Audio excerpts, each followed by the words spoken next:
All right, here is a demonstration of the G major scale using 2 octaves. Remember, we want to use good string angles. So starting on the open G, we want to wrap our elbow around a little bit higher, okay? Like so. And in general, especially on the lower strings, the G and D, we want to play and dig in a little bit deeper because the strings are actually thicker, okay? So on the lower strings, playing violin, a general rule, lower strings add a little bit of weight. As you come to the A and E string, you can get a little bit lighter in the weight that you use from the elbow and shoulder, and a little bit cleaner.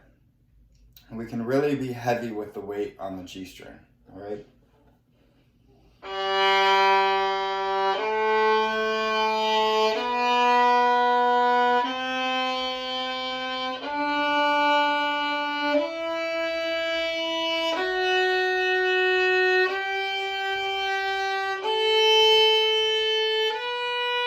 Low 2 now.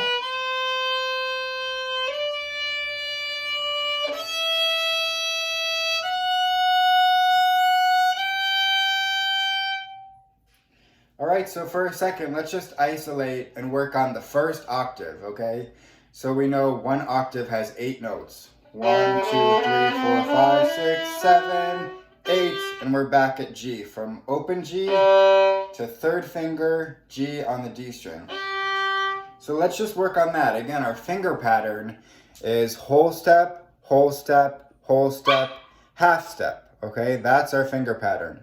2 and 3, there's a half step, so we really need to touch, okay, to make the correct intonation. So here's just the first octave.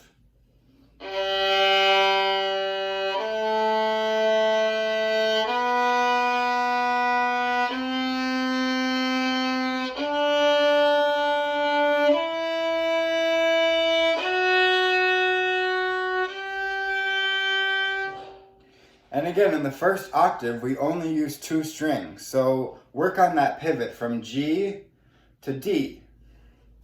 Watch the angle of my right elbow. Starting a little bit higher.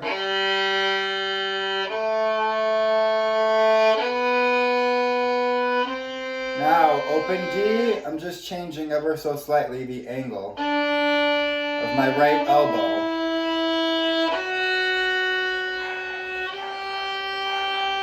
And that last 2 to 3, F sharp to G, make sure there's a really close half step, okay? 2 and 3 are really touching. Go ahead and pause now and just try the first octave of the G major scale. All right, now let's just look at the second octave. All right, so starting third finger on the D string, which is our middle G.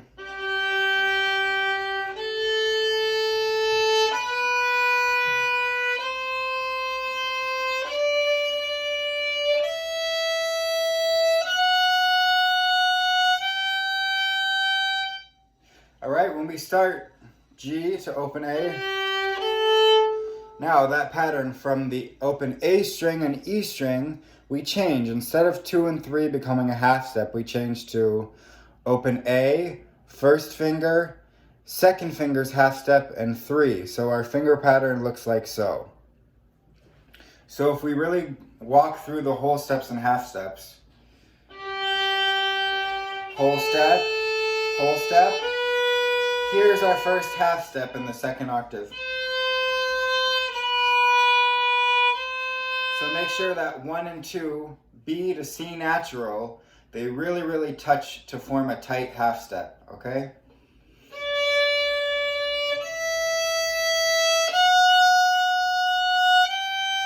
And then on the E string we have open E, F sharp, G. So again, from F sharp to G, this time it's 1 to 2, we want to make sure they really touch, okay? So just as in the first octave, F sharp, second finger to third, there's our half step. Now we have first finger to second. Okay, so just try the second higher octave once more. Listen to that.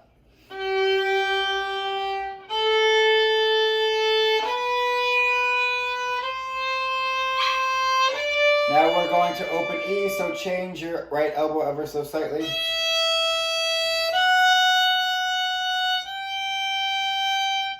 All right, so go ahead and pause and just try the second octave. So.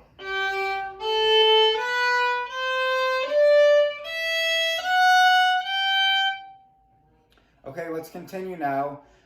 In general, we were playing full, long, sustained bows.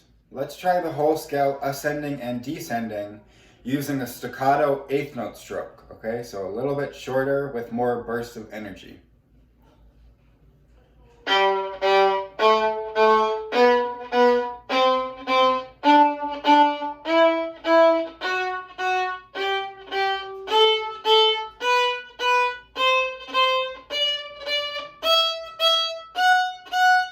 Back down.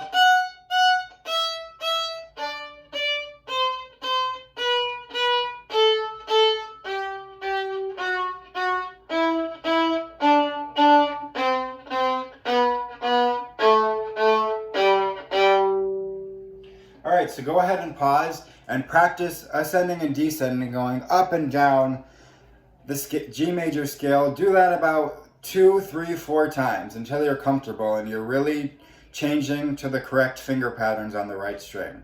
And don't forget, we're playing all 4 open strings now, so really incorporate that right elbow to accommodate clean string crossing, like so.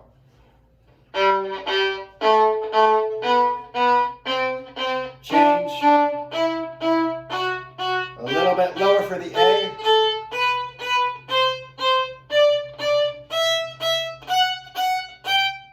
Okay, so you see I went all the way up high on the G string. It's a big difference, okay? My right elbow is really getting around and changing depending on what string I'm on. Okay, so after you practice eighth notes, our final step to really remember, scales are a way to warm up and train our mind. So we're thinking about the 1 sharp we have in G major, F sharp.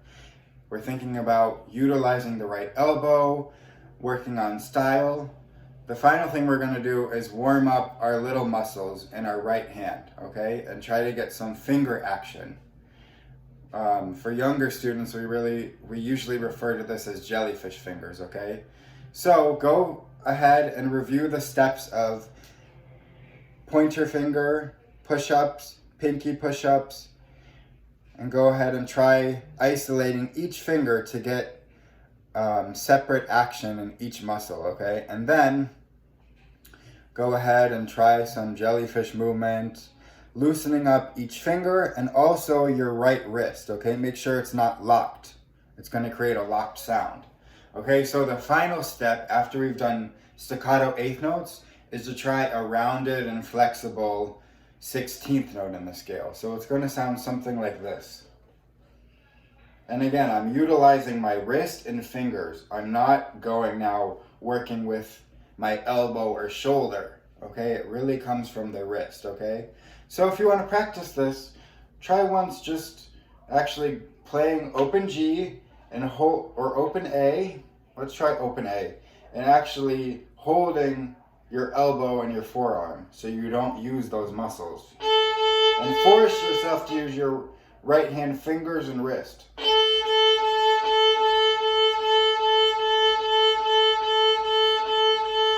If we didn't isolate, it will sound like so. It's a little bit stuck, and most importantly, we're using a larger muscle group, which means more work, which we don't want to do more work, okay? So let's utilize that and put it into practice. Let's try the whole ascending, descending G major scale with these flexible 16th notes.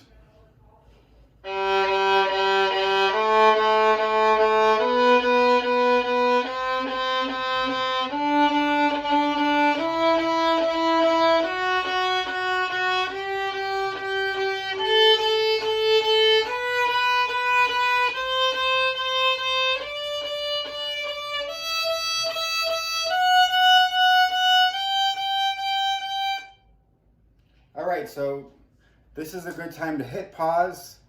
I'll actually finish this video. Make sure you work going back down as well, but After you feel comfortable with the 16th notes and the flexibility in the right fingers and wrist, go ahead and increase the tempo to add some excitement.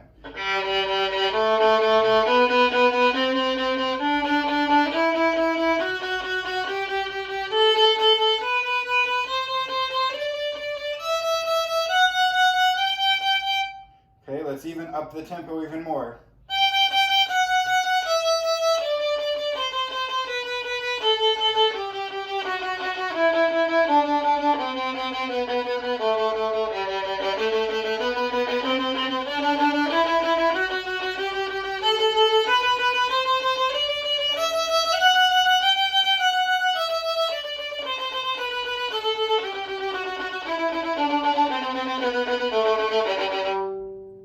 Alright, so go ahead and see how fast yet comfortable you can make that scale. Alright, and the most important thing is that you're playing clean, accurate, and with ease. So don't go too fast if it becomes